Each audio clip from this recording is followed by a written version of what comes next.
waan idin salaamay saaxiibayaal markuu filimka bilaabanayo waxaan aragnaa beeraley oo haweenkii ku dhunsanayo agagaarka beerihiisa. Silima filaama wuxuu bilaabayaa inuu maqlo dhawaaqyo qaylo ah. Wuxuu ogaaday in eegiisu aanu la joogin, markaas ayuu hore u socday si uu hubiyo. Wuxuu arkay in wax la yaab leh uu qaninayo eega. Wuu naxay, maxaa yeelay weligiis ma arkin xayawaan intaas le'eg oo weyn. Si uu uga cabsado xayawaanku wuxuu bilaabay inuu qayliyo si xoog ah, laakiin halkuu xayawaanka ka carar lahaa wuu xanaaqay. Wuxuuna jebiyay dhammaan xayndaabadii ku wareegsanaa. xayndaabadii ayaa lugtii ninkii ku duuduumay. Wuxuu bilaabay inuu dareemo xanuun badan oo cagiisa ah. Dadaal badan kadib wuu isku xireeyay xayndaabada, wuxuuna si tartiib ah u sii socday. Ka hor inta uusan meesha ka bixin wuxuu u dareemay in qof gadaashiisa daba socdo. Wuxuu u jeestay isagoo cabsanaya. Wuxuu arkay in xayawaankii cabsigelinta lahaa oo indhihiisa ku hayo isagoo weliba wejigiisa dhiig leeyahay. Beeraleygii wuu naxay, markaas xayawaankii ayaa jiitay isagoo madowgii la galay wuuna dilay. Hadda muuqaalku wuu dhammaaday. Waxaan aragnaa lamaano oo keenta u yimid si ay teendho uga dhistaan. Wiilka ayaa baxay teendhada si wax ugu qabto. Dhowr daqiiqo kadib gabadhii waxay maqashay qaylada wiilka. Markii hore waxay u maleynaysay inuu ku maaweelinayo, laakiin ilbiriqsi kadib codkii wuxuu noqday mid cabsi leh. Dhexda qaylada saygeeda waxay maqashay codka xayawaan oo cabaadaya. Iyadoo cabsi ku jirta gabadhii waxay furtay teendhadii yareed. Silima filaana jirka saygeeda oo si xun loo jarjar ayaa ku soo dhacay horteeda. Markay aragtay qalbiga wuu jawayna matagtay.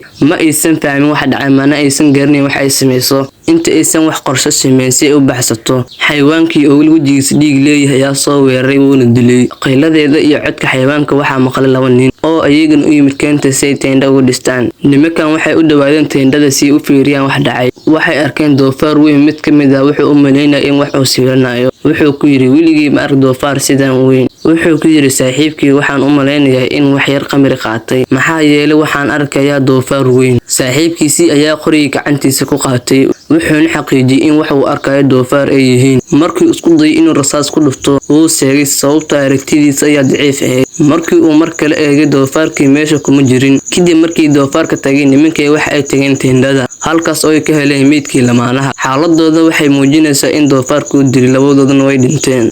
Markuu eegay waxyaabihii kale meesha yaalay, Ken wuxuu xaqiiqsaday in ay meesha joogeen 4 qof, 2 kalena ay baxsadeen. Wuxuu ku yiri saaxiibkii Blue, adiga tag oo magaalada gargaar u raadso. Aniga halka ayaan joogi doonaa si aan u raadiyo kuwa kale ee badbaaday. Markii uu magaalada ku sii socday, Blue wuxuu bilaabay inuu maqlo codasho kale agtiisa. Markii uu gadaal u jeestay isagoo cabsanaya, doofaar weyn oo la indho damaciyo xumaan ayaa eegaya. Ninkii wuu garwaaqsaday inuu badbaadi doonin, sidaas darteed halkuu ka ordi lahaa wuu istaagay isagoo cabsanaya. Markaas doofaarkii Silima filaana uu weerar ninkii wuuna dilay. Hadda isla keentii gudaheeda waxaan aragnaa lamaanihii oo Ken ugu shakinaya inay eegan halkaas joogeen. Labadoodu waxay isku maaweelin iyaga ka sheekaysanaya sheekooyin cabsi leh, laakiin sheekooyinkii waxay isku bedeleen xaqiiqo markii ay maqleen dhawaaqyo cabsi leh oo agtooda ka yeeraya. Markii ninkii hore u baxay si uu hubiyo, waxba ma arkin, laakiin markuu dib u soo jeestay wuxuu arkay in xayawaankii weynaa isla doofaarkii uu weeraray xaaskiisa. Kadib weerarka, doofaarkii weynaa wuxuu ku muday ilkihiisa waaweyn gabadha dhabarkeeda, wuxuuna kor ugu qaaday hawada. Muuqaalkan wuxuu ahaa mid aad u cabsi badan,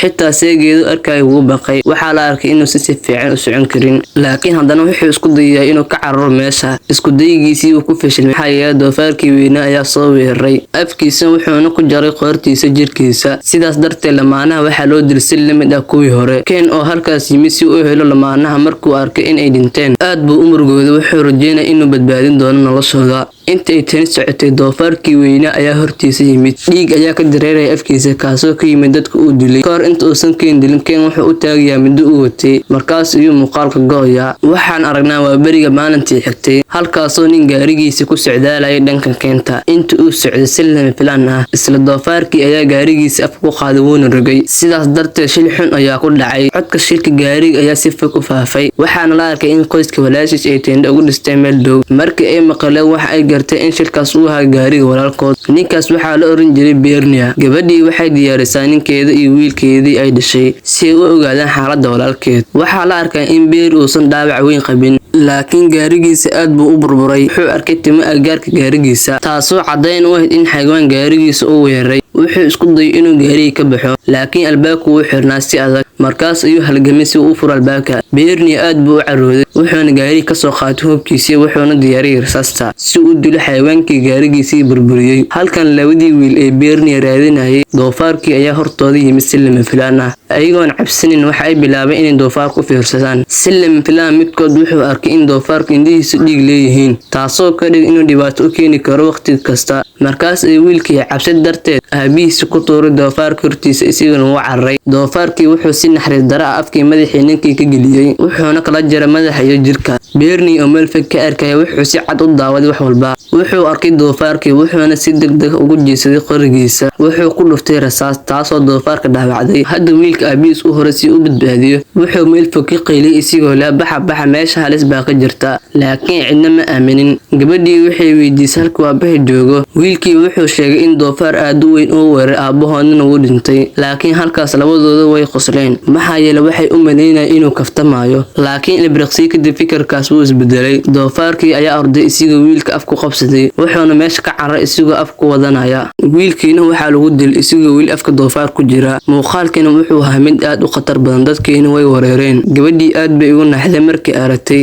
wiilkeedii ay rabtay in u guuriso oo la dilay hooyadeed waxay isku dayday inay meesha ka qaado laakiin markay diiday inay dhaqaaqdo Bernie ayaa waqtigii saxda yimid wuxuuna meesha ka saaray labadooda waqtiga aad u yar yahay si uu noloshooda u badbaadiyo Bernie wuxuu helay fikrad wuxuu go'aansaday inuu hubi ka talaabo si dhinaca keenta kale u gudbo halkaas oo magaalada u dhowdahay laakiin wuxuu ogaa in markii halkaas gaar ay habeen noqon doonto dhamaantood way ordeen si ay naftooda u badbaadiyaan Bernie wuxuu u maleeyay in doofaarka ama xayawaanka weyn uu biyaha ka cabsado laakiin moogin sida doofaarkan uu yahay dhiig miirato markay habeen madow gashay doofaarkii ayaa markale helay markay si lama filaan u arkeen dhamaantood aad bay u baqeen doofaarkii wuxuu weeray mid ka mid ah asxaabta wuuna cunay ninkii wuu dhintay laakiin inta kale waxay heleen fursad ay ku cararaan walaashi Bernie si xun bay u burburtay kadib dhimashadii wiilkeeda laakiin Bernie ayaa ku qasbay inay cararto halkaas ayaa nasiibkoodii u shaqeeyay waxay heleen meel alwaax ka samaysan oo kubaad ka heleen waxa ay galeen meesha si ay ugu nastaan halkan walaashi Bernie iyo gabadheeda way burbursan yihiin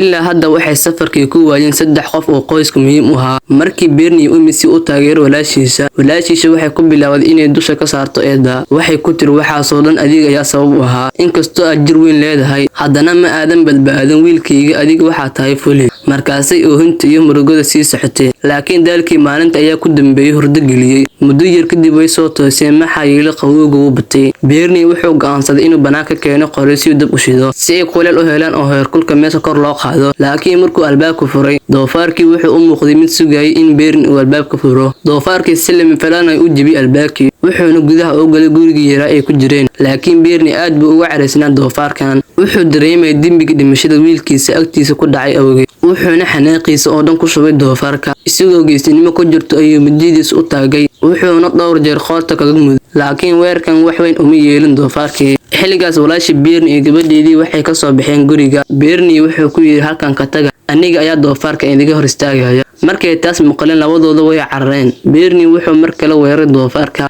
laakiin markan doofaarka isaguna wuxuu la soo baxay caro xoog leh wuxuu Bernie afkiisa kaga qaaday kana tuuray weerarkaas wuxuu sidoo kale ku sabay in Bernie ku tuuro midadiisa hadda ma hayo wax hub iskaga difaaca doofaarka Bernie wuu iska qaaday cabsida wuxuuna gacanta kaga dhuftay doofaarka si xoogan doofaarkii wuxuu kor u qaaday Bernie wuxuuna kor uga tuuray qolkii ay ku dhuumanayeen hadda doofaarkan wuxuu istaagay dusha Bernie wuxuuna u muuqday inuu dili doono laakiin Bernie isagoo awoodiisa ugu dambeysay adeegsanaya si xariifnimo leh ayuu u baxsaday hoostiisa wuxuuna bilaabay in doofaarku ku garaaco wax walba oo guriga yaalay si uu meesha uga saaro weerarkaas wax yar ayuu doofaarka dhaawacay wuxuuna ka baxay guriga hadda Bernie wuxuu u rabay inuu gebi ahaanba soo afjaro sheekada doofaarka wuxuu qaatay bir culeys wuxuu hore ugu qaaday si uu doofaar ku dilo laakiin nasiib daradiisa agtiisa ayaa si lama filaan u siimatay wuxuuna si toos ah ugu dhacay hoostii doofaarkii ma uusan ka tagin Bernie isagoo oo nool wuxuu agtiisa kor uga saaray Bernie wuxuuna si daran u dhaawacay kadib wuxuu uu Bernie ku sameeyay lama tusin laakiin muuqaalka markuu isbedelay waxaana la tusiyaa walaashi Bernie iyo gabadheeda cabsi la gariiraya